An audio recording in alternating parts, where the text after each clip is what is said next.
नमस्कार सभी साथियों को। आज फिर आपके सामने एक बार आया हूँ दोस्तों। कुछ स्टूडेंट के कहने पे आज आपको चित्त पढ़ाया जाएगा। चित्त क्या है, चित्त भूमिया क्या है और चित्त का प्रसाधन क्या है, यह सब आपको आज इस वीडियो में पढ़ाया जाएगा। तो आगे चलकर बात करते हैं चित्त की। तो दोस्तों, चित्त चेतन होता है, चित्त सात्विक परिणाम है। चित्त में तीनों गुण होते हैं, सतो प्रधान होता है, रजो प्रधान होता है और तमो प्रधान होता है। अर्थात चित्त के तीनों गुण होते हैं, सत, रज और तम। इनको हम इस तरीके से भी समझ सकते हैं। प्रख्याशील चित्त सतो प्रधान होता है और प्रवृत्तिशील चित्त रजो प्रधान होता है। और तीसरा चित्त होता है इसमें स्थितिशील चित्त, जो तमो प्रधान होता है। इसके अलावा भी, इन तीन चित्तों के अलावा भी एक चित्त और होता है, उसे कहते हैं प्रख्याशील चित्त कहते हैं। यह वह अवस्था होती है जब धार्मिक समाधि की प्राप्ति होती है। जब प्रख्याशील चित्त में धर्म में एक समाधि की प्राप्ति होती है, तब चित्त में एकमात्र सतो प्रधान सत्वगुण होता है। सत गुण होने के कारण ही इसे प्रख्याशील चित्त कहते हैं। और योग दर्शन में चित्त को अंतःकरण बताया गया है। अलग अलग दर्शनों में अलग अलग नाम से चित्त को पुकारा गया है। आज हम उसी पर बात करेंगे। तो यह अभी तक बात थी चित्त क्या है।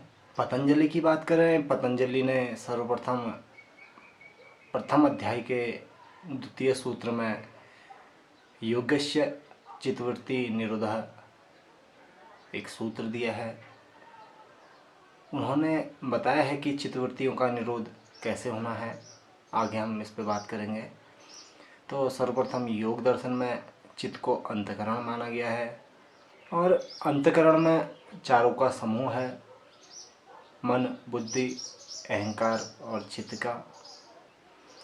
और ऐसे ही दूसरे ग्रंथों में भी, जैसे न्याय दर्शन में अंतःकरण के लिए केवल मन शब्द का प्रयोग किया गया है।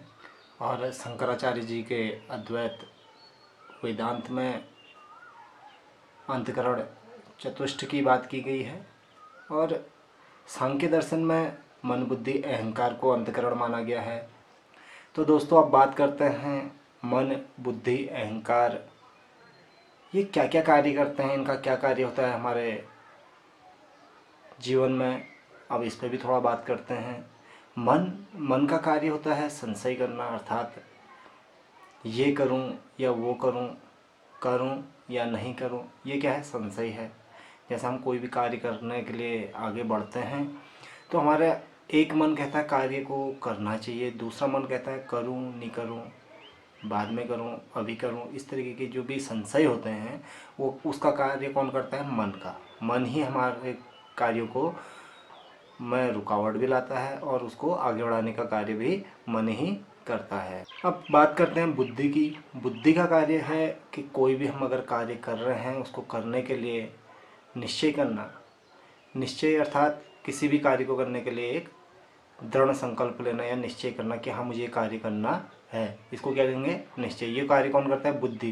बुद्धि ही हमें ये बताती है कि ये कार्य हमको करना चाहिए और ये कार्य नहीं करना चाहिए। जबकि मन क्या कर रहा था, करूं या ना करूं। जबकि बुद्धि क्या कर रही है, हमें सीधे सीधे बता रही कि हाँ कर ले, कोई भी कार्य करना है तो वो हमें निश्चय कराना सिखाती है। तो दोस्तों, अहंकार को जानते हैं।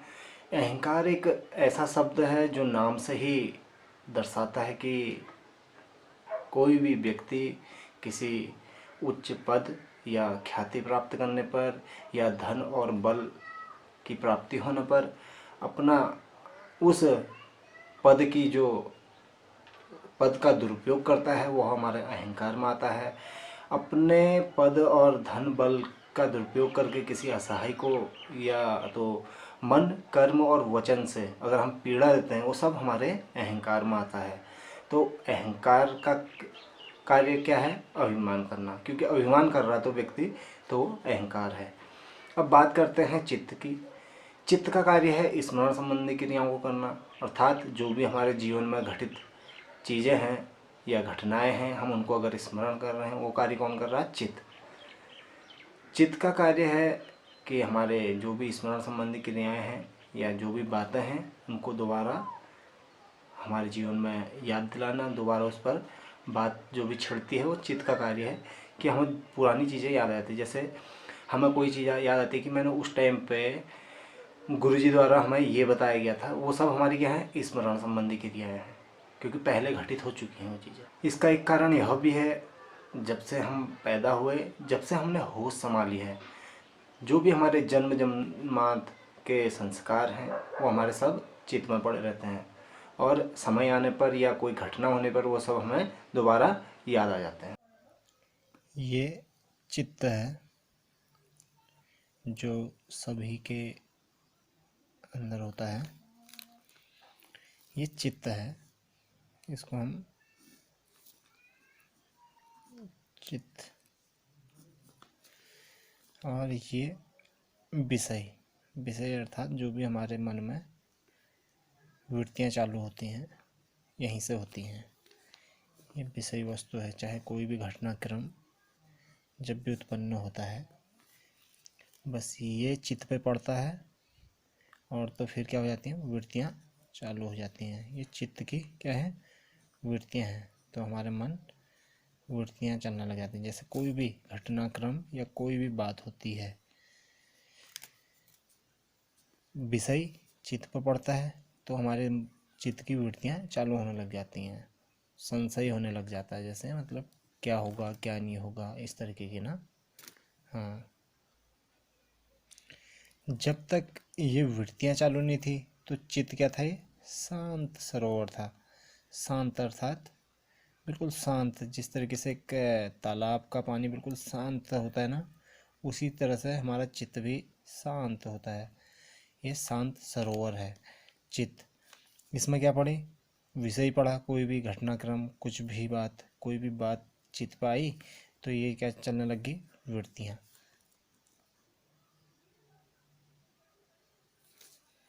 वृत्तियाँ क्या होगी?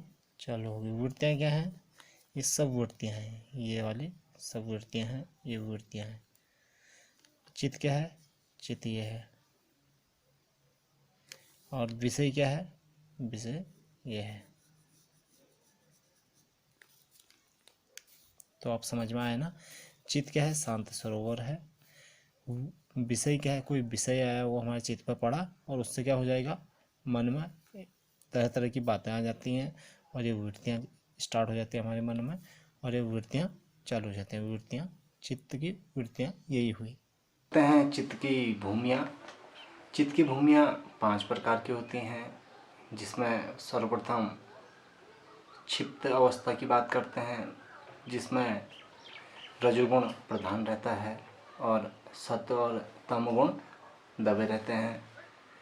इसमें क्षिप्त अवस्था में मानसिक क्रियाओं पर बिल्कुल भी नियंत्रण नहीं रहता है, मन चंचल बना रहता है, और व्यक्ति जो कुछ भी करता है उसे यह भान नहीं रहता कि वो क्या कर रहा है, वो सब सही समझता है, और वह आरामदायक जीवन चाहता है, मोह माया के जाल में फंसे रहता है हमेशा।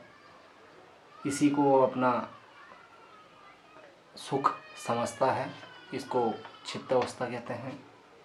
और क्षिप्त अवस्था में एक चीज़ और रहती है, व्यक्ति में तनाव अधिक रहता है, राग द्वेष रहता है, और तनाव रहता है इसमें, और सुख दुख शोक भ्रांति, ये सभी क्रियाएं क्षिप्त अवस्था में ही रहती हैं।